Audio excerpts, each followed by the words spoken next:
ഇതിപ്പം നമ്മൾ എവിടെയാ നമ്മൾ സഞ്ചരിച്ചുകൊണ്ടിരിക്കുന്നത്? ഇതാണ് Nedumkayam forest. Okay, Nedumkayam forest അല്ലേ? ഫോറസ്റ്റ് ആനപ്പന്തിയൊക്കെ ഉള്ള സ്ഥലമാണ്. ഇനി അങ്ങോട്ട് ഈ പാലം ഇത് ആനകളെല്ലാം ഇറങ്ങുന്ന സമയമാണ്. അല്ല, അങ്ങനെയല്ല. ഈ കാട്ടാനകളെ പിടിച്ച് മെരുക്കുന്ന സ്ഥലമാണ് ആനപ്പന്തി. ആന എപ്പോ വേണേലും ഇറങ്ങാം, ചിലപ്പോ ഇപ്പൊ കാണും അവിടെ. ഈ പാലം ഇത് ഒരു വെള്ളക്കാരന്റെ നിർമ്മാണമാണ്. അതാണ് അദ്ദേഹത്തിന്റെ ഓർമ്മയ്ക്കായിട്ടാണ്. അദ്ദേഹത്തിന്റെ പേരെന്താ? ടെൻസൻ സായിപ്പാണ് ഇതിന്റെ എഞ്ചിനീയർ. അദ്ദേഹത്തിന്റെ കാലത്താണ് പണിഞ്ഞത്.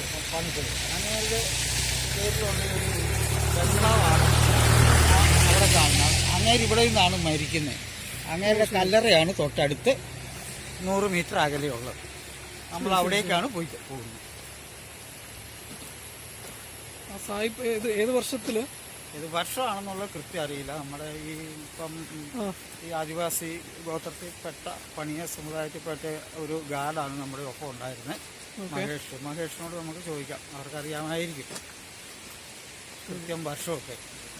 ഈ പാലം പണിതിരിക്കുന്നത് 1933 അതായത് അവർ ഭരിച്ചോണ്ടിരുന്നു. ഈ ഇന്ത്യയിലുള്ള നല്ലൊരു പങ്ക് പാലവും റെയിൽവേയും വെള്ളക്കാരുണ്ടാക്കിയതാണ്. നമുക്ക് കാര്യമായിട്ട് അതിലൊരു പുരോഗതിയും വരുത്താൻ പറ്റിയിട്ടില്ല. ഇത്രയും നല്ല എഞ്ചിനീയറിങ് ഇപ്പൊ ഇല്ലതാണ്. നമ്മുടെ കാലത്ത് ഇത് പാലാരിവട്ടം പാലം ഉണ്ടാക്കി എത്ര ദിവസങ്ങൾ കഴിഞ്ഞാൽ പൊളിക്കേണ്ടി വന്നു. ഇത് കണ്ടോ, മരങ്ങളൊക്കെ ഇതൊക്കെ ഒരു വേസ്റ്റായി പോവുക. ഇതൊക്കെ കടന്ന് ജീർണിച്ച് പോവുക. അങ്ങനെയുള്ള മരങ്ങളൊക്കെ സർക്കാരിന്റെ മുതൽ കൂട്ടി ഇതൊക്കെ ലക്ഷങ്ങൾ വില മതിക്കുന്ന മരമാണ് ആ കിടക്കുന്നത്. ആ മരമൊക്കെ ഈ കാണുന്ന ഈ മരം ഇത് തേക്കിന്റെ മരമാണ്. ലക്ഷങ്ങൾ വരുന്ന വില മതിക്കുന്ന തേക്കുകളാണ്. ഈ ഏരിയയിൽ നിന്നാണ് റോൾസ് റോയ്സ് എന്ന വാഹനങ്ങൾക്ക് വേണ്ടി ഇന്റീരിയർ പണിയാൻ വേണ്ടിയല്ല ഇവര് തേക്ക് എടുക്കുന്നത്. അതായത് ഇങ്ങനെയാണ് പറയുന്നത്, തേക്കിനും തെമ്മാടിക്കും എവിടെയും കിടക്കാവും. ആ മരം, അതായത് തേക്ക് മരം, പിന്നെ അതിനൊരു ഓയിൽ, പഴഞ്ചൊല്ലാണ്, ഒരു ഓയിൽ, അതിലൊരു തരം ഓയിൽ. എന്നോട് ആ പഴഞ്ചൊല്ലെന്ന് പറയോ? തേക്കിനും തെമ്മാടിക്കും എവിടെയും കിടക്കാം. അതായത് തെമ്മാടിക്ക് എവിടെ കിടന്നാലും ആരും ഒന്നും ചെയ്യാൻ പോകുന്നില്ല. തേക്ക് തടി എത്ര കാലം മണ്ണിൽ കിടന്നാലും ഒരു ചെതലൊന്നും കടിക്ക് പോലും ഇല്ല. കാരണം എന്താന്ന് ചോദിച്ചാൽ ഈ തേക്ക് തടിക്ക് മാത്രമുള്ള ഒരു പ്രത്യേകതയാണ്, അതിനൊരു പ്രത്യേകത ഓയിലുണ്ട്. ആ ഓയിലുള്ളത് കൊണ്ട് ചെതൽ അതേ കടിക്കുക, ചെതൽ തൊടുകയില്ല. പിന്നെ നിലമ്പൂർ തേക്കെന്ന് പറയുന്നത് ലോക പ്രസിദ്ധമാണ്. അതുകൊണ്ട് തന്നെ ഈ ഫർണിച്ചറിന് ഏറ്റവും വിദേശത്തേക്കൊക്കെ കൊണ്ടുപോകുന്നത് നിലമ്പൂർ തേക്കാണ്. ഈ ഒരു തേക്ക് ലക്ഷങ്ങൾ വില മതിക്കുന്നതാണ്.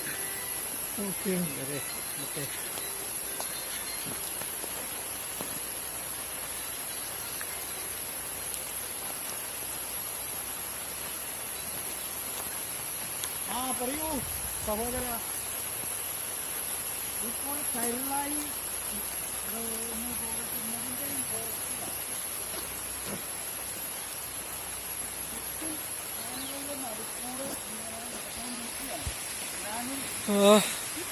ഞാനിപ്പോ സഞ്ചരിച്ചുകൊണ്ടിരിക്കുന്നത്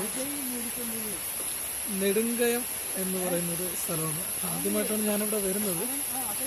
വന്നപ്പോ ഫുൾ ഈ കാട് മൊത്തവും തേക്കുകളാണ് കേട്ടോ.